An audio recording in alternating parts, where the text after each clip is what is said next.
Alors, cette vidéo est la suite de JavaScript 77. Donc, à partir de la page index HTML, donc j'appuyais sur un lien produit photo 3, par exemple, et je transférais l'ID de ce produit dans la page produit par le biais de l'URL. Donc là, jusqu'ici, tout va bien. Donc là, j'avais récupéré ici, là, au niveau de l'URL, j'arrivais à afficher donc l'ID A003. Ok, donc A003, on voit l'objet qui est ici, là. Donc j'ai fait une constante response. Là, on voit que j'ai plusieurs objets. Donc l'ID A003, c'est nom produit 3, description 3, etc. Là, on peut voir les keys. Donc ce fichier, je le rappelle, hein, c'est un fichier que l'on pourra voir lorsque l'on fait une commande fetch, plus le reste. Hein. En réalité, ça, c'est comme si je récupérais des fichiers d'un serveur. Donc comme je ne sais pas faire un serveur, et comme je voulais des données spécifiques, j'ai mis ça directement dans une variable. Donc maintenant, la question, c'est comment, à partir d'un ID, je récupère toutes les clés et les valeurs de l'objet en question.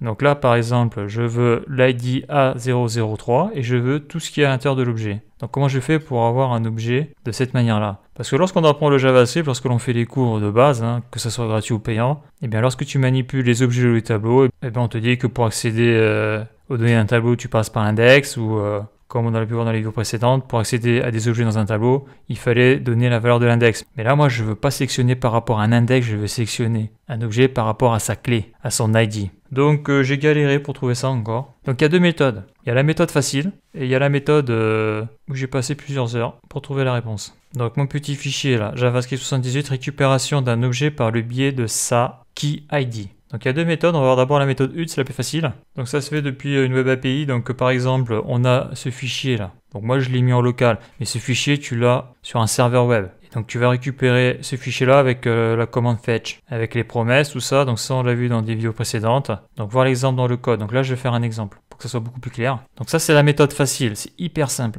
quand on sait. Donc je vais appeler ça affichage du produit qui a été sélectionné par l'ID. Je vais préciser de l'objet pour que ça soit plus clair. Voilà. Après, je vais rajouter donc deux méthodes possibles. Donc ça, c'est bon. Donc on va voir la première méthode. Et c'est cette méthode qui va être utilisée sur un vrai site. Donc avec fetch et en mettant la valeur de l'ID à la fin de l'URL. Donc pour ça, je vais faire un exemple avec JSON placeholder et Postman, ça va être rapide. Donc déjà, je vais sur JSON placeholder. Je vais aller récupérer l'URL. JSON placeholder. Donc là, je vais sur JSON placeholder. Je descends. Donc là, je sais que sur les users, on l'avait vu, il y avait des ID à l'intérieur. Donc là, on a l'ID 1, l'ID 2. Là, c'est l'index 0, l'index 1. OK. Donc là, j'ai sélectionné l'adresse, je fais CTRL-C. Après, j'ouvre Postman. Donc là, j'ai ouvert Postman, hein, on l'avait vu dans les vidéos précédentes. Là, je fais CTRL-V, donc c'est la méthode get. Si je fais send, qu'est-ce que j'ai? Donc là, j'ai les données de JSON placeholder, hein, ID 1, ID 2 et ID 3. Donc si je veux afficher juste l'objet ID 3, eh bien j'ai besoin de mettre à la fin de l'URL la value de la key ID. Donc c'est hyper simple. Je fais slash et je marque 3. J'envoie la requête, donc c'est ce qu'on mettra comme URL dans la commande fetch. Je fais send, et là c'est magique. Je récupère au niveau de la réponse, je récupère toutes les keys et les values de l'objet qui contient l'ID 3. Donc là, plus simple, tu meurs. Bon, d'ailleurs, remarquez, j'ai fait sur Postman parce que c'est vachement plus visuel, et puis c'est un outil qui est fait pour. Donc là, si je clique et je marque 3, entrée, j'ai le même résultat. J'ai juste l'objet avec toutes ses keys et ses values. Et bien sûr, le bon objet avec l'ID 3. Donc ça, c'est la première méthode. Je vais le mettre ici. CTRL-V. Voilà. Donc là, l'ID là, mon ID, moi, c'est A003. Donc il suffirait que je mette A003 au niveau de ma commande fetch. Donc ça ressemblerait à ça. Là, je montre un exemple. Là, j'aurai ma réponse. Await fetch. L'URL. Donc là, je suis sur un serveur qui est installé en local. Le service, donc sur JSON placeholder, c'était users. Donc là, après, c'est ton service. Après, j'aurais mis ma variable avec mon ID. Donc l'ID qui a ici, là. J'aurais eu le bon objet. Donc malheureusement, ici, je ne peux pas le faire à cause de mon fichier, à cause de ma variable response. Parce qu'elle est en local, elle n'est pas sur un serveur, donc ça ne marche pas. Donc quand tu as une variable comme ça avec un tableau avec plein d'objets à l'intérieur et que dans ces objets, tu as l'ID et que tu veux sélectionner cet objet-là, eh bien, il y a une autre méthode. Donc la méthode 2, depuis une variable qui est fan. Alors cette méthode, je l'ai trouvée grâce au site Stack Overflow. Donc Stack Overflow, c'est quand tu es bloqué sur ton code JavaScript ou quand tu es bloqué sur la programmation, eh bien tu utilises Google Translate pour convertir le français en anglais. Et donc là, tu vois, j'avais posé la question comment sélectionner un objet qui est dans un tableau depuis une clé. Et là, après, Stack Overflow, donc tu as un moteur de recherche, et si tu ne trouves pas après, ben, quand tu écris ta demande dans le title, dans le titre, tu as des petits exemples qui s'affichent là, les questions similaires, et c'est là où j'ai trouvé How to select an object from un tableau by ID. Et donc c'est là où j'ai trouvé ma réponse. Parce que ça, pareil, la méthode fan, j'en ai entendu parler, mais pour les tableaux, bon, c'est vrai que les objets sont dans un tableau, mais souvent les exemples que l'on voit, c'est des petits exemples basiques, quoi. Donc Stack Overflow c'est bien, mais bon, le seul souci c'est faut faire les requêtes en anglais, quoi. Donc là je vais cliquer ici. Maintenant que je sais que c'est la méthode find, donc on voit que c'est au niveau du MDN, c'est dans Objet Global Array. Donc la méthode find renvoie la valeur du premier élément trouvé dans le tableau qui respecte la condition donnée par la fonction de test passée en argument. Sinon la valeur undefined est envoyée. Donc là on voit qu'on a un tableau avec des valeurs numériques. Mais, donc moi ça ressemble pas à ce que j'ai, parce que moi j'ai pas des valeurs numériques dedans, j'ai des objets. Donc on voit, donc c'est constant trouvé. Là on a le tableau 1 qui est ici, on fait la méthode .fad, là on met élément, on met ce qu'on veut. Là c'est une fonction fléchée, élément strictement supérieur à 10. Et après lorsque l'on affiche la variable for dans le console log, eh bien ça nous affiche 12. Donc après on a aussi la méthode findIndex qui renvoie l'index de l'élément trouvé et non sa valeur. Si on souhaite repérer la position d'un élément donné dans le tableau, on pourra utiliser .indexOf. Si on souhaite déterminer si un tableau contient un élément donné, on pourra utiliser la méthode include. Donc là on voit les méthodes sur les tableaux, c'est assez violent aussi, hein. Il y en a un paquet là.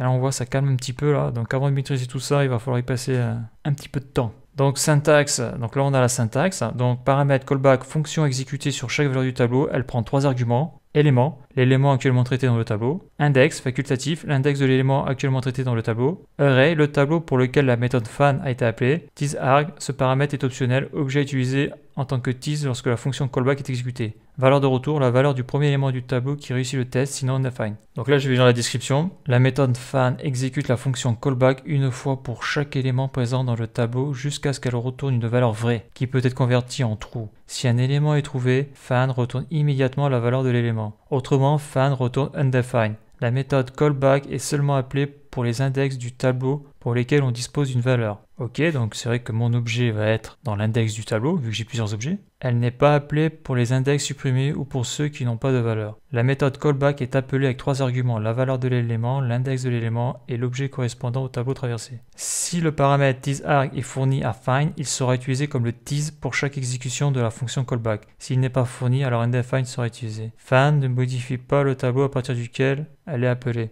L'intervalle des éléments inspectés par find est défini avant la première exécution de callback. Les éléments ajoutés au tableau après l'appel à find ne seront pas inspectés par la fonction callback. Si un élément existant est modifié avant le passage du callback, alors la valeur traitée par le callback sera celle présente lors du passage de find sur son index. Les éléments supprimés ne seront pas traités. Donc c'est pas évident à comprendre tout ça quand on débute. Donc là ça devient intéressant, c'est les exemples. Trouver un objet dans un tableau grâce à une de ses propriétés. Donc ça c'est ce que je veux. Là on voit le tableau, là on a un objet. Là, on a la clé, la value, une clé, une value. Donc une clé, une value, ça fait une propriété. Donc ça, c'est l'ancienne méthode. Donc moi, je vais utiliser la nouvelle méthode qui est ES6 ES 2015. Donc là, j'ai une variable inventaire. Donc moi, j'ai une variable response. Là, on voit que j'ai un objet, 2 objets, 3 objets. Dans chaque objet, donc j'ai une key, une value. Exactement ça. Donc c'est exactement ce que j'ai. Donc là, on voit qu'est-ce qu'ils font. Donc ils font une constante résultat. OK.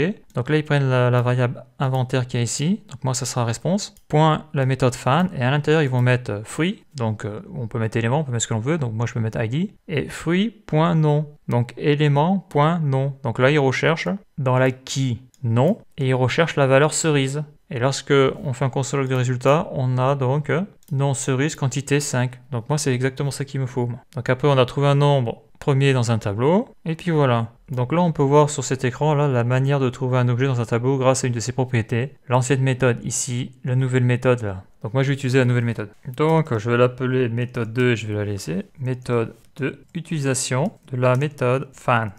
Donc utilisation de la méthode find. Donc celle-là aussi, il faut la connaître. Donc je vais mettre là, ici, là, je suis comme ça. Ok, donc là, on est bon. Donc là, je vais faire d'abord un console log de response. Donc c'est la variable où il y a mes données. CTRL S. Donc là, on voit clairement que j'ai un tableau avec 6 éléments. Et là, on peut voir tous mes objets. Donc l'index 0, j'ai l'objet ID A01. L'index 1, j'ai l'ID A02, toutes ces clés, tout ça. Et là, l'index 2, j'ai l'ID A003. Ok, donc ça c'est bon. Donc la méthode, qu'est-ce qu'elle dit? Donc quand je vais créer une constante, je vais l'appeler ID produit sélectionné. Bon, je marque pas objet parce que ça va faire une variable un peu trop longue. response.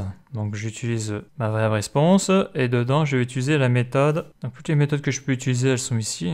Je vais utiliser la méthode find. Voilà. Donc après je vais mettre donc une fonction fléchée. Donc là voilà. Donc dedans je vais marquer élément comme ils ont marqué eux, élément. Donc élément point. Donc moi ce que je recherche c'est la key ID. Voilà. Et là ce que je recherche c'est la key ID. Alors je suis pas sûr que ça marche du premier coup là. Non, ça marche pas du premier coup comme par hasard. Alors attends, là j'ai marqué au niveau de l'ID ici là. Il est là mon ID. Donc là ça peut pas marcher. Donc si je vire ça là, mon ID il est écrit comme ça, c'est bon. Et parce que dedans il y a la valeur A003. CTRL S c'est pas bon. Si je fais ça, c'est pas bon. Non, ce qui est sûr c'est que la key dans le fichier elle est comme ça. Ça c'est sûr et certain. Donc moi je veux que ça soit égal à ça. Alors par contre, ok.